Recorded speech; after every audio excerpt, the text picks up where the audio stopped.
like দাও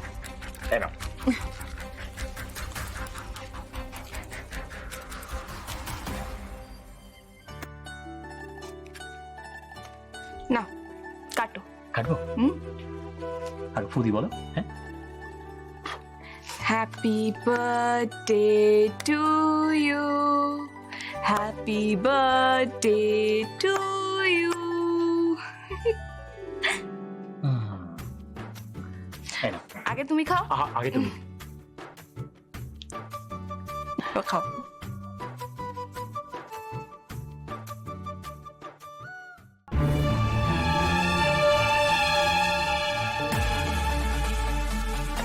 Cheers.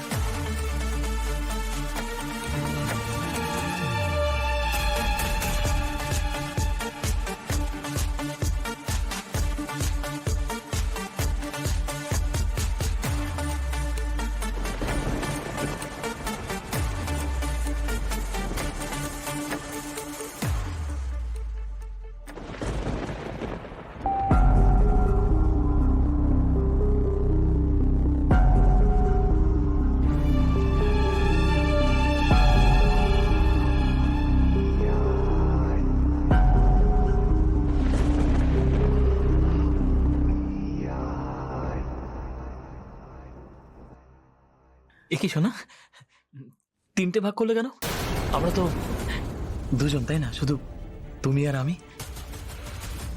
একজন surprise guest আসবে তার জন্য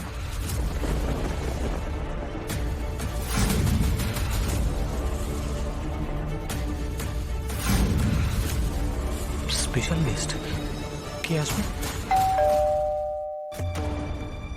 ওই যে হ্যাঁ চলে এসেছে তোমার গেস্ট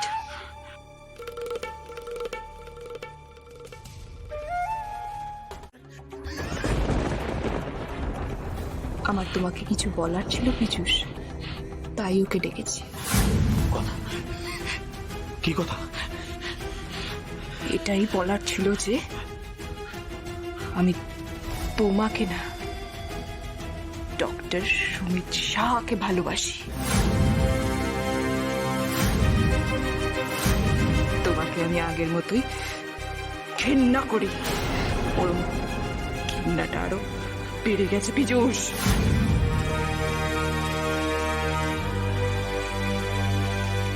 কি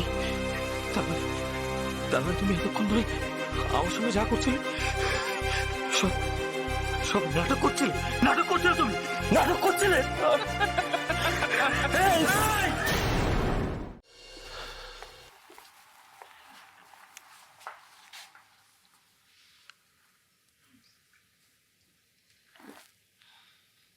কি ব্যাপার সবাই এরকম গোমরা মুখ করে বসে আছে দেখে মনে হচ্ছে কোথাও রাউন্ড টেবিল কনফারেন্স করতে গেছিলে টেবিল পাওনি কিসের শোক সবাই এত তোমার বেটার হাতকে জিজ্ঞেস করো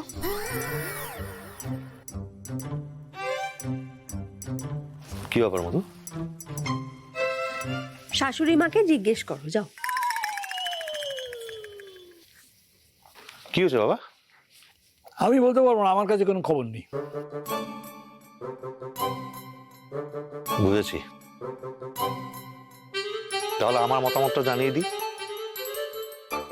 পাপাই যাবে হোস্টেলে ঠিক আছে মেনে নিলাম আর যদিও আমি চাইনি যে পাপাই বাড়ি ছেড়ে যাক হোস্টেলে থাকুক কিন্তু একটা কথা ঠিকই যে মা হিসাবে তার অধিকার সন্তানের উপর সবচেয়ে বেশি থাকে তাই মধু যা চাইছে তাই হবে আমি আর বাবা দুজনেই রাজি কি বলছো বলো তো বুঝতে পারছি না এটা নিয়ে কথা হচ্ছে না আর পাপাই যাবেন এটা তো ঠিক হয়ে গেছে আবার কি কি বলছো পাপাই যাচ্ছে না হোস্টেলে না যাচ্ছে না কি করব বাবা বলছে যাবে না ও গেলে মন খারাপ হবে একা হয়ে যাব মা চাইছে না পাপাই তো কেঁদে কেটে একসা ও যাওয়ার দরকার নেই হোস্টেলে অনেক বড় রিলিফ পেলাম আমি বাবা কি শান্তি কি হলো তোমরা এখনো মুখ গোমরা করে আছো কি ব্যাপারটা কি বলো তো আমি বলছি ব্যাপার হচ্ছে যে পাহাড় এমনি এমনি কি আর বলি ইন্দ্র জিনিয়াস শুধু কি ইন্দ্র ওর গোটা টিমটাই সাংঘাতিক। দেখলেন তো আমরা কেমিক্যাল চুরির কেসটা কিরকম সলভ করে দিল।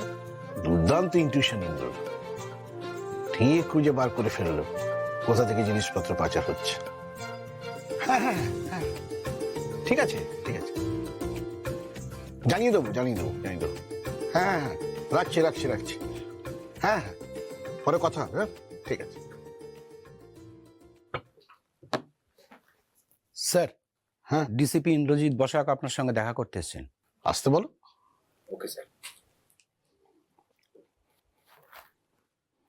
আসতে পারি? হ্যাঁ, আরে ইন্দ্র এসো এসো এসো এসো এসো। কনগ্রেচুলেশন। Thank you sir. এত তাড়াতাড়ি যাদবপুরের মার্ডার কেসটা সলভ করতে পারবে ভাবতে পারিনি। বসো। Thank you. ডিআইজি সাহেবকে ফোন করেছিলেন, উনি তোমাকে ধন্যবাদ জানিয়েছেন। ডিআইজি স্যার না বললে তো আমরা কেমিক্যাল চুরি কেসটা এগোতাম না, আর সেই কেসটা এগোতে গিয়ে রোহিণীর কেসটাও কেমন সলভ হয়ে গেল। ওনাকে আমার তরফ থেকে ধন্যবাদ জানাবেন। অবশ্যই জানাবো। হ্যাঁ বলো, কিছু বলার জন্য এসেছিলেন? স্যার, কাজের যা চাপ, ফ্যামিলিকে সেরকম ভাবে টাইমই দিতে পারি না। পরপর তো দুটো কেস সলভ হলো, এখন সেরকম কোনো চাপ নেই আশা করি। তাই যদি একটু নিজের পরিবারকে নিয়ে ঘুরে আসা যেত আর কি। অবশ্যই ঘুরে এসো, ভ্রমণে মাথার বিশ্রাম হয়। আমার মাত্র 6 দিন লাগবে স্যার, এর মধ্যে ফিরে আসবো। আরে যাও যাও, একদম যাও। আশা করি এমন কিছু ঘটবে না যে আর্জেন্ট কল করে তোমাকে ফিরিয়ে আনতে হবে। আশা করা যায়, তবে চারদিকে যা পরিস্থিতি, আশা করাটাও বেশ চাপের।